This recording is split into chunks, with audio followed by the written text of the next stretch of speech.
Selling on Amazon sucks, even though they ship 1.6 billion packages per day, and they are a serious channel for sales for any company out there that sells a physical good or product that people want to get and consume, maybe reorder, etc. It's the hugest marketplace in the world. There's a reason Jeff Bezos has all this cash and can do whatever the hell he wants. But I'm going to tell you, being a past Amazon seller, what the headaches are on Amazon, what you got to look out for. Maybe you're looking for a course, maybe you're analyzing this for yourself, maybe it's a channel for your e-commerce store, your growing business, or maybe you're one of those people that's focusing exclusively on Amazon. I'm going to tell you why that's a horrible idea in this video. Selling on Amazon sucks. You're thinking that you're getting this from some guy who's just a hater. No, I'm not a hater. I have done tens of millions of sales on Amazon. I sold my business. I was a 94% Amazon versus e-com ratio at the very end of my business. I'm an e-com guy in the background. I'm going to tell you all about it after this quick break.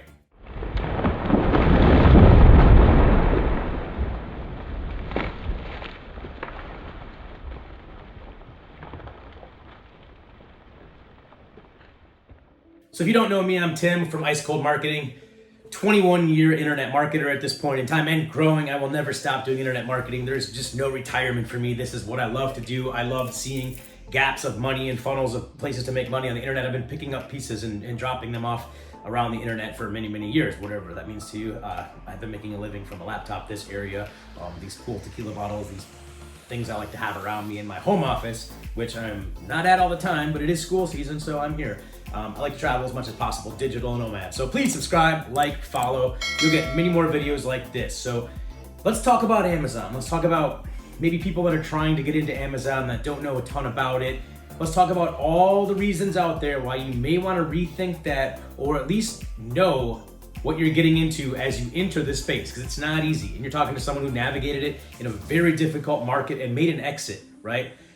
Multiple exits at that, actually, all in the personal care product space, which is not an easy one. So in Amazon, the harder the space, the more trouble you're gonna have going into this and battling that, because they're the reasons I'll talk about in this. So number one, Amazon is super competitive, right? And this isn't a reason to avoid Amazon. I like competition. Competition means there's money there, right? People don't enter these kind of things if it's not lucrative. So in 2021, there were 1,800 people per day, or 472,000 per year getting on Amazon to sell. Now, these are just new seller account registrations, right? So we don't know if someone has 4, 5, 6, 7 seller accounts. It's against their terms, but it happens, right? I know the ins and outs. I've been to the masterminds. I know the workarounds on Amazon.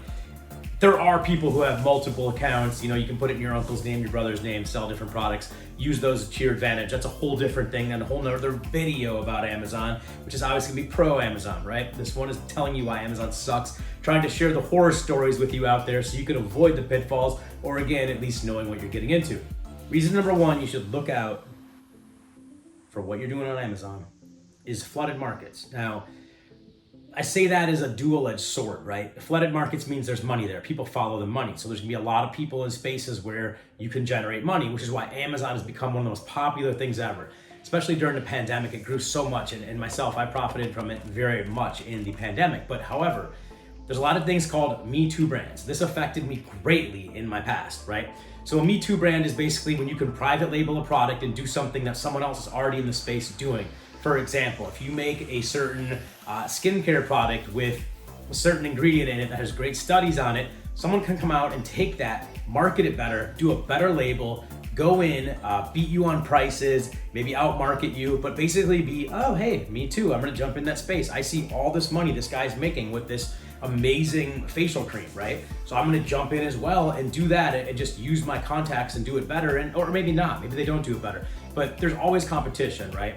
And there's been times I've dominated segments on Amazon and people have come in just being like, oh my God. Now, another thing to this note here, there are tools like Jungle Scout and other tools that can go in and you can type in an ASIN, which is basically what a product SKU is called in main retail. You hear SKU.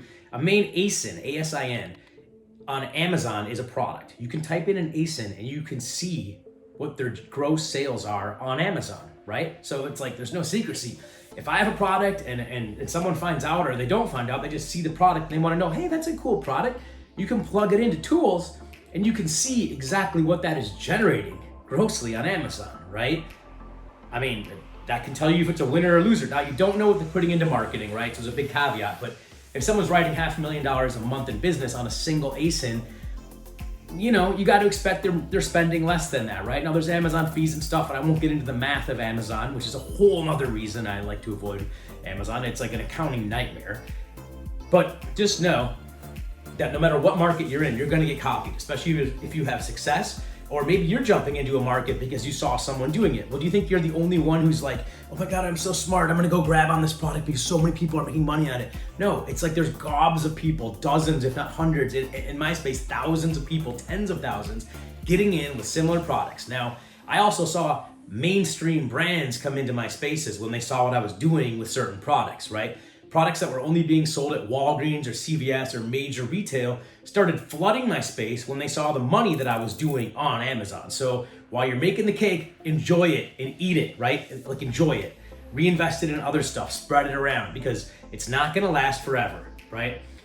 Amazon's also a race to the bottom. So if you have a product and you're selling it really well at $19.99, someone's gonna come in with a bigger budget, a better team, they might be a better well-oiled machine, and have better ROI on their mind. They might come in and price that at $16.99 or even worse, $11, have the same ingredients as you, similar packaging, but they're out there to make like 79 cents to $2 a sale after all the fees and stuff like that trickle down.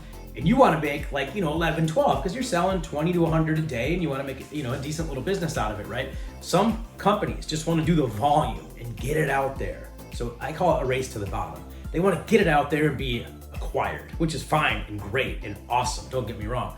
But for you, if you're coming in, Joe Smith off the street, got a nice little budget, got 25 grand saved up, you spent 6 on products, you're gonna spend the rest on marketing and stuff and get it going, just know that could happen. So the number one thing is it's a flooded market, it's hyper competitive, and just when you think you have an edge and you're carving out your name and making products and profits, someone else comes in and comes after that. So that's number one.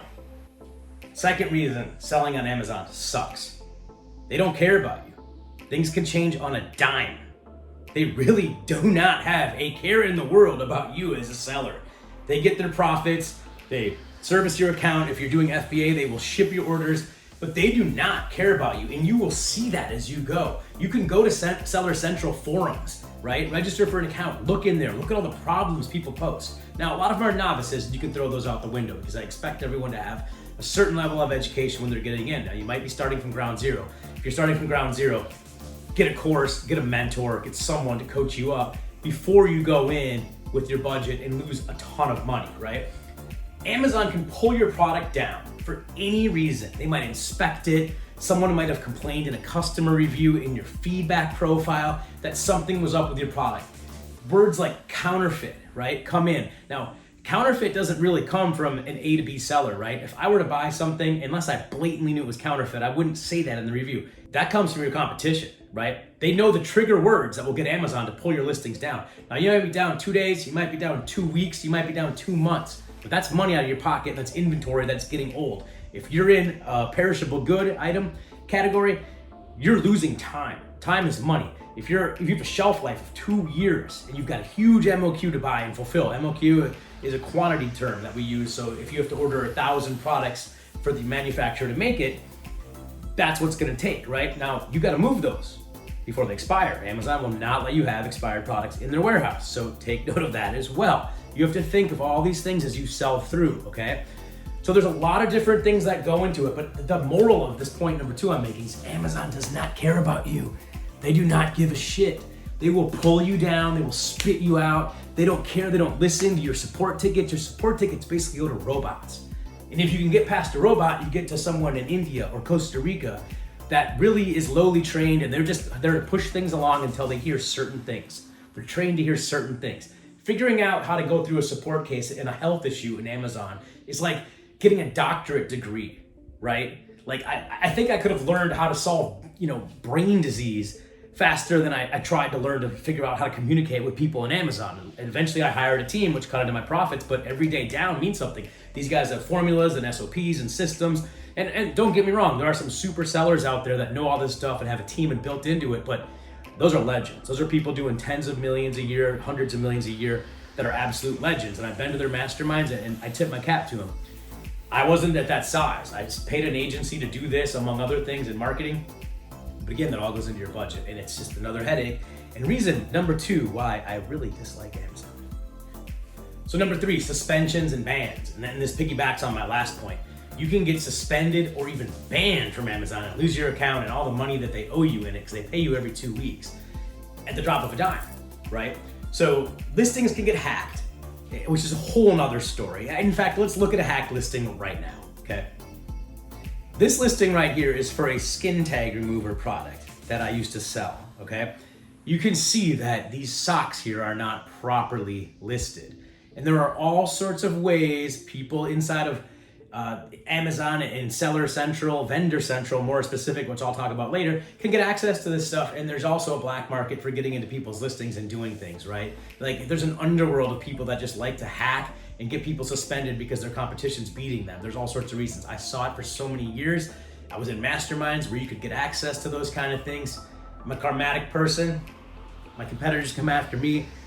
You know what? I'm not gonna fight back. I want it out of the business. Like there's no reason to get into that whole karmatic thing of taking people's money out of their pocket and trying to get it into yours. It's obviously the name of the game marketing wise, but when you're blatantly paying someone to get something removed, and again I'll circle back on this one later. But hack listings, policy violations, negative feedback, which can go both ways. It can be real negative feedback where perhaps you're not shipping products in an orderly manner, or perhaps people are getting things and expecting something else because your listing said one thing, or it looked like you were selling 2 products because you showed the front and the back. You'll get negative feedback. And if you get enough of that, they will take you down, and you've got to make a whole action plan to get back on Amazon and start selling again. I've done it. It sucks. It's the worst thing in the world. I'd rather write a college essay again. I mean, these things are so refined, and you have to say certain buzzwords, magic words like these things that just trigger them. And again, I learned this when I hired an agency after years of just putting up with this crap. And even the agencies have trouble with this, right? So they'll tell you, we're looking for this solution and resolution. You'll put it in there, they'll ignore it. You'll submit it 5 times. So again, you come offline for too long, which is just unacceptable. When I run an e-commerce store, I'm never offline, right? So Amazon, you just can't trust. So sometimes you get feedback and you're like, WTF is this? What the hell, right? But suspensions and bans and policy violations and hack listings are just reason number 3 why selling on Amazon sucks and you should beware before you get into it. Reason number 4 why Amazon is a horrific place to sell at times. I'm saying at times, there's good with it, right? There's definitely times I made a lot of money on Amazon, and over the years I did. I profited and was able to exit the business. So there's a light at the end of the tunnel. I'm just telling you, if you got high blood pressure, look twice before you think about going on Amazon as a major sales channel for yourself, okay? So Amazon, to an extent, can control your pricing, okay? They like to be the low price leader out there. They like to have the lowest price. So if you're on Walmart or you're on another platform, eBay even sometimes, which is sticky because eBay is an auction, so not all times. They like to be the low price one. Now this all changed a little bit ago because there was an antitrust lawsuit, so it's not as crazy, but there's a thing called a buy box. If you ever shop on Amazon, you'll see when you get there, there's a seller selling it at a certain price, right? They're gonna have the buy box. Now it's the low price guy. So if you're not in brand registry, which I won't get into now, but it's basically a way to protect your brand and show them that you have all the IP and trademarks behind it, you can lock out other people from selling your item. Now, if you wholesale to other people, and it's a great way to make money, say you make a product for $5, it retails for $29, and someone wants to buy a bunch at $12, and they want to sell them on Amazon, go for it. Now you have to have MAP pricing, which is advisable, right? That's my advice. So you sell at the same price, there's no competitive edge. Now you're gonna have the buy box, hopefully, right? But say you don't, say they lower the price, say they're not selling fast and this guy breaks policy, or overnight when you're sleeping, lowers his price 50 cents or $1 just to get the buy box. That's gonna affect you, okay? So you're not always in control, especially if you don't have the IP behind your product and your inventory. You're gonna have a hard time always controlling that buy box and getting it. So you lose that and it's hard to get back. And if there's a lower price out there, you're gonna lose that buy box. So Amazon controls your pricing to an extent. They want to be the low price leader. You're going to get some, problems when you run sales and then coming back on higher prices. So it's just another finicky reason why I throw it in there, why I'd be very careful when you sell on Amazon. Reason number 5, I don't like selling on Amazon, right? They sell your data. It's blatant. I firsthand know about it. Not only do they sell your data, but they take it and they use it against you. I've seen Amazon create so many brands inside the beauty industry that directly compete with me. Well, do you think they're gonna be good at it? Do you think they're gonna be better than me? It's weird. Their listings never go down. it's weird. They always have 5-star feedback and they don't really have these super negative ones that my listings get, right? I mean, it's weird that their advertising campaigns are so dialed in. They know all my keywords. They know which ones convert. They know where I advertised. They know which ones work for every single product. So they have all your data. And they're turning into like Target, which Target doesn't try to compete against their people really, I don't think. I'm sure they try to do, but whatever. I'm not gonna accuse Target or drag them in this conversation. But they know what works. But Target, to my point, makes their own products. So they have Wheaties and they have the same thing in their own little box and sell it for like $1 cheaper. That's my point there. They compete with their people that also sell that are brand names, but that's a little different. But not, this is e-commerce. So your data is not safe. And number 2 is, many moons ago, I was offered a loan from Amazon right before season. Now, my minimum quantities were all going up for every manufacturer, and I needed this money to kind of bridge me. And they just take off like a little payment off every 2 weeks payment, right, that you owe them. So I was getting started, I was expanding. The loan was a good deal for me. It was like $180,000 and not a terrible price. So I took it. And there was also a theory back then, if you owed Amazon money, if you took a loan from them, you'd bump higher. They used to do their own lending. Now it's outsourced to like other people that you'll see if you ever apply for an Amazon loan. But that theory, who knows? We don't know. But I had great times when I owed Amazon money. So think of that, right? They make money no matter what. So point of the story is, I took this loan out. To this day, I still get calls. Do you need money? Do you need money? No, I've sold this business. I've closed the company. I still get calls. Do you want capital? Do you want capital? Calls, texts, emails, you name it. They're relentless. They're sharks. I've never had another loan other than an auto loan, which I've never had this happen with auto loans. This is business capital. That's different. That's personal, right? These calls come in like psychos. They still happen. So it's not safe, right? It's not safe. Data is also sold to other people that might want to hack your listing or copy it. So you do the math. Reason number 6, uncertainty, right? If you like routines, you like to have a formatted day, go through it and know what's going to happen at every moment, or even just have like steady sales in your business on e-commerce or other sales channels, whether it's retail or whatever it is, this is not for you, right? There is so much uncertainty on Amazon. You know how many times I've woken up to see a bunch of listings gone? They said I was selling drugs. Drugs? I sold beauty products. There's no drugs in there. Like, come on. One of them said I had meth in my formula. Well, how'd that happen? Someone hacked in or my data was sold and someone accessed my listing and they pumped it in there. It's very well known, but it's not talked about on Amazon. You can't say that to them or you'll get banned, right? Sellers talk about it. People know about it. I've been to events where I've heard of people doing this. It's a known thing. So there's literally days where I'm sitting there going, okay, well, are we going to be online today with these products? Or do I have to wait another week, another month, another year? Like, who knows? I mean, once you get on a roll, you just get slapped, right? It's like, hey, you're doing pretty good, Billy. Good job. Bang! Like, it's like you're just done. So again, that gets my blood pressure up. That stresses me out. I'm a routine person. As much as I fly by the seat of my pants with my marketing business and try to be a digital nomad, I like to know that my products are for sale at all times. And if you like that, Amazon is not the sales channel for you. The cost of having a team and carrying them through this, you can't just cut all your people and be like, oh, you know what? I'll hire you back when we get our products online. When we're back and making all the money we need, I will hire you all back and pay you again. No, BS. You gotta keep your team together. I was paying my Amazon agency, paying my customer service, paying my after hours call center the whole time, even when things were offline. So think about that. 7th reason, Shady Sellers. And I've touched on this a few times, but again, there's people out there buying your data, taking in if they have vendor central stuff, right? Where they can get in as a vendor, wholesale vendor, they can edit your listings. Imagine that. Imagine just someone having access to edit your listings and change your keywords, all the work you paid for, optimization. That can happen, right? There's also sellers that'll go out there and buy up all your inventory, and you're like, great, I made all these sales, this is amazing. Then they'll take it and try to sell it for themselves, have your buy box, you're out of inventory, you got to reorder, right? And then once you get it and you're back online, they're going to make a big return to you. I've seen it happen. I've heard the horror stories, right? Amazon horror stories are abundant. Look around. I'm not the only person talking about this. So there's that. They can change your images. If you're not in brand registry, you can get totally screwed with people selling your products, counterfeiting your products. Counterfeit is huge on Amazon. People have accused me of counterfeit, even though I owned all my IP for all my brands. You can look it up, it's in the trademark database. It's all there. But there's a lot of shady sellers out there. There's a lot of Chinese sellers out there. And I'm not gonna say anything bad about the Chinese sellers, but there's a lot of shadiness that happens amongst them. It's well known in the industry, people know it. Again, I've been to the seminars, I've been with Chinese sellers that openly talk about the tomfoolery that goes on. But I mean, when you're not playing on an even playing field, it's really hard to get ahead. Point made.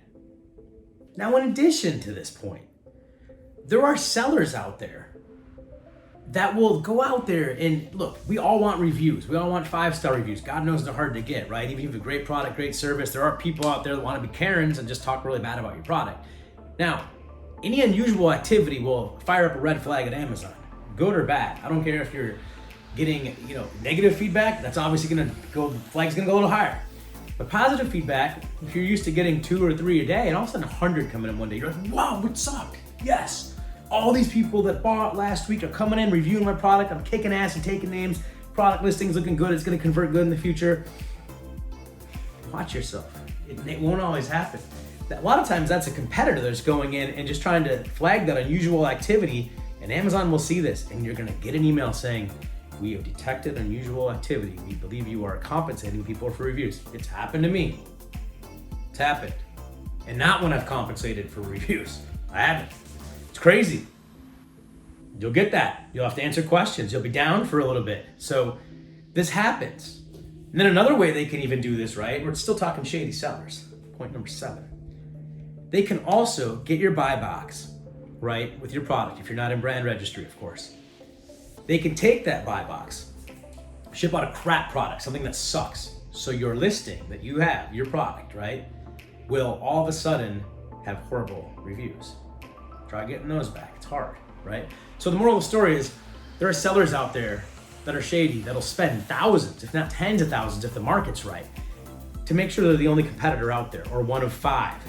Every single person's writing a lot of business in some of these little sectors. And if they're one of them, right, the money's there for the taking. So they'll do anything to get you out, to get more market share. So be very careful about that. In closing, those are the 7 reasons why I hate Amazon. And while I will never say never, things change all the time, right? It's tech. If things are gonna get better, or they're gonna get worse. I don't know, I can't predict that. I don't have a crystal ball, I wish I did. Whatever, Maybe I can rub one of those tequila bottles and the answer will come out. I'm not really sure. Point is, if you're gonna sell on Amazon, be very careful. I advise you to get educated. Take courses. If I have any I find, I will link them below. At this point, I do not have any that I've vetted that I could talk about in 2022. Years past I could, but things change so fast, I can't recommend the same stuff. If they do, I will have an update. So please subscribe. You'll see all updates. Like the video, share it. I would appreciate that. Get yourself educated on Amazon before you sell. Enter a market, at least if it's your first time, that's not hyper competitive. If you're in beauty, if you're in iPhone cases or something like that, forget it. You're gonna get messed with, you're gonna have a hard time, you're gonna hate it, you're gonna quit. Choose something that's unique. Choose something you can brand, trademark it, brand registry, and attack it. Lastly, build an audience off of Amazon. That's the most important advice I can give any Amazon seller. When you get too reliant on Amazon and all your money's coming through Amazon, it could be trouble, because any problems that I've talked about in this video surface, you're in deep shit, It just happens. And what are you gonna do? Carrying a team, you're paying expenses, you got inventory that could expire soon, who knows? Have other channels, right? I was most comfortable when e-com was making all the money and Amazon was a bonus, right? Unfortunately, Amazon went like this as a curve, SEO stuff changed, advertising policies changed, my PPC strategy went out the window, and things shifted. Rode the Amazon wave for a long time. Now other people are riding it. And like I said, I exited multiple skincare businesses and beauty products. They're gonna change, they're gonna flourish, they're gonna do fine. They've seen all this, they've gone through this, they're seasoned buyers. So point is, have other sales channels, know what you're getting in for more than anything. And this might shy people away from selling on Amazon and probably take money out of some course creators' pocket. I'm not trying to do that. I'm not saying Amazon's the devil or it's not profitable. I've done great with it. However, you just gotta know that it's a lot harder than a lot of people make it out for. You're gonna see these success stories, you're gonna see these testimonials. They have hit the road, they have hit the speed bumps, they have had the hiccups, they vomited in the whole 9 yards. Point being, selling on Amazon can suck, but it's also not for everybody. Good, bad, ugly, I've told you a little bit about it all. Hopefully you enjoyed the video, and if I can help you, please comment below and I will do my best to sort you out. I'm Tim Schmidt, Ice Cold Marketing. Look forward to seeing you in the next video.